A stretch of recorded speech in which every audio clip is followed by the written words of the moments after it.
तर बघा चुलीवरच्या जेवणाची वेगळीच काही चव असते. आईने भाकरी भाजली, ही कढई केली आहे, चुलीवरतीच केली आहे म्हणून एवढी काळी आहे. उठ इकडं बघा माठाची भाजी ह्याची काढली, पोकळ्याची भाजी इथलीच काढली आहे. गावठी बघा सगळं गावठी.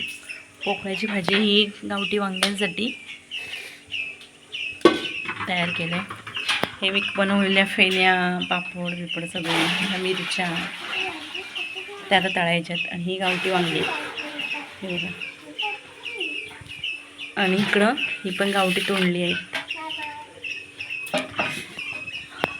आता मी उठ आता इथे बसून ही सगळे करणार आहे भाजी. ही भाजी करायची आहे, हे तळायचे, हे तळते, ती भाजी बनवणार. नंतर मग वांग्याची भाजी बनवणार आहे की नाही पिऊ? दरवाजा उघड पूर्ण, दरवाजा उघड पूर्ण. हे बघा इथं प्रणावी आहे. आणि आता मी सगळं बनवून घेणार आहे स्वयंपाक.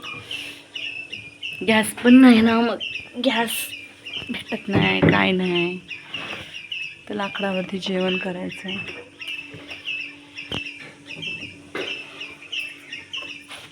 ए फ्रीज उघडाच ठेवला म्हणजे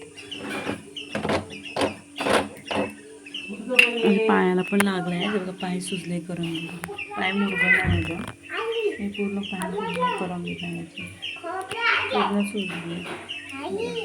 ए मस्त मी की आता पहिले पापड तळते.